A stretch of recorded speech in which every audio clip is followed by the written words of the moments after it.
cut our heads off.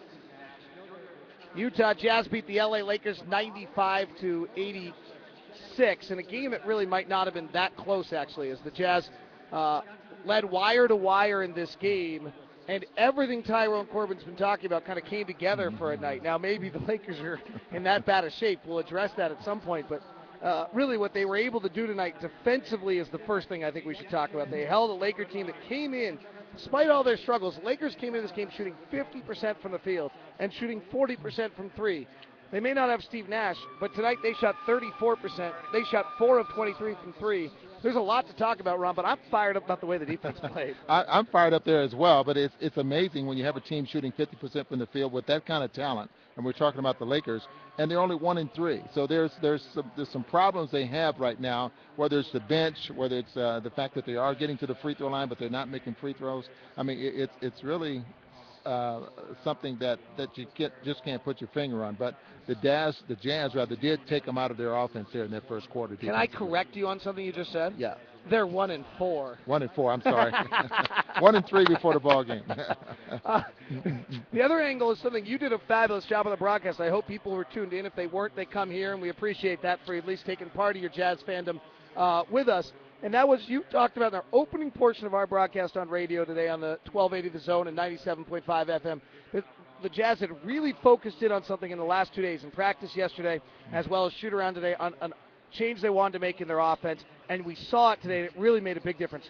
Well, go back there. It's probably the second phase of what Tyrone Corbin is doing with the offense. You know, first of all, you want to you get your key plays that you want that takes a little more execution than some of the others, and you work on those first, and then you go into the second phase, especially when you have new guys on the team. And what the Jazz were doing, they want to put in their automatics now. Automatics means that there's a key pass to a certain player in a certain set dictates what you do offensively, and that's what the Jazz are going through right now. I saw it tonight quite a few times, especially there in the first half, where it was starting to work. Believe me, in practice tomorrow, they will be going over those plays, those automatics over and over and over to the point where you automatically adjust, you automatically run the play the way it's supposed to be run, the pace, the tempo, it's what's going to make them successful at doing it. So funny when you lose games on the road and you look at the balance, guys like me right there empty the noggins and talk about I don't know who this team is and I'm not sure what they do offensively. Tonight, that same exact feature of the balance, your reaction as well. Look at the incredible depth. If Paul Millsap doesn't get going, then you have another guy. If Gordon Hayward doesn't get going, then you have another guy who can answer. And that's really what we saw tonight. Now, it truly, I think maybe, Ron, why winning is more important than anything else on this team.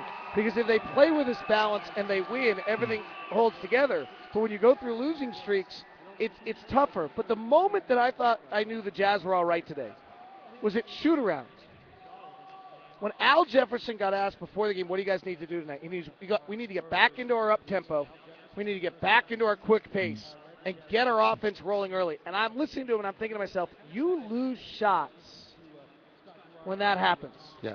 Here's a team on a 3-game losing streak. He is 5th on the team in scoring. And how easy would it have been for him to stand up and say, you know what we need to do? We need to get me the ball back in the left block. And we didn't hear that. It's a great sign, kind of in a big picture element, of who Al Jefferson is. It really is, and I got word of this last year by the way he worked in his cancer. Now, this is a guy that plays this position, and he's working with him. He's working on his footwork. He's gotten cancer now to where he is a professional basketball player. Still has a lot to learn. He still gets chewed out by the coach because he does screwing up out there on the floor and sometimes makes the same mistake every time. Tonight he's got to get a little. He got chewed out a few times. But what you're looking at here is if you look at the game, David, and you look at who's having the good quarters. I mean, the second quarter was Mo Williams. The third quarter here was Paul Millsap and Marvin Williams, and then the fourth quarter belonged to Randy Foye. So you got weapons. And you don't know where it's going to come from, but it's a luxury that the coaching staff has right now. Randy Foye. It's 65-60. Lakers get within 5. Randy Foye bangs a 3. It gets down to 70-65. Randy Foye bangs a 3. It gets down to 73-68. Randy Foye bangs a three. And then it's 76-68. And Randy Foye, what in retrospect was probably the dagger, banged the fourth and final three. Wow! And you know what I loved about that, because that, I think the fourth one he made in the quarter, you immediately went to heat check, and he made it. But it was the fifth one he took there in the corner that he missed. But That's because Kobe hit him. I tell you, that actually won the basketball game for him, because I thought that the Lakers were starting to make a run. They had gotten within four, and those 3-point shots actually sealed the victory, I thought. Alec Burks got 9 minutes tonight. I thought he played as well as we've seen him yet, and I just want to give him a little shout out. Yeah. I think what we're going to see now a little bit more of is that when Randy Foye goes to the point guard position, then they'll probably bring in Alex Burks. But you know what we saw tonight was Alec Burks and Randy Foye playing off ball. They kept Jamal or Mo in. I think you lose Randy Foye's ability to do what he just did. Well, you're going to have to deal with that, though. I mean, Foye's going to have to know that he's going to have to play point guard for a few minutes, not a long period of time. But in order to get Burks in the basketball game, and in order to give Mo Williams a rest, then that's the way it's going to have to be, and he has to understand that. But that's Tyrone Corbin trying to find a way to put these pieces together with all the talent that he does have. All right, I would talk forever, and just because we beat the Lakers, I could keep going. But let's take a moment on the Lakers. Their bench tonight goes 4 of 15. Steve Blake is supposed to be on their bench. Steve Nash is supposed to start, but Blake wasn't any better. He's 2 of 10. They're an older team who have no bench at all. Are they in trouble? Right now, they're not the best team in the West.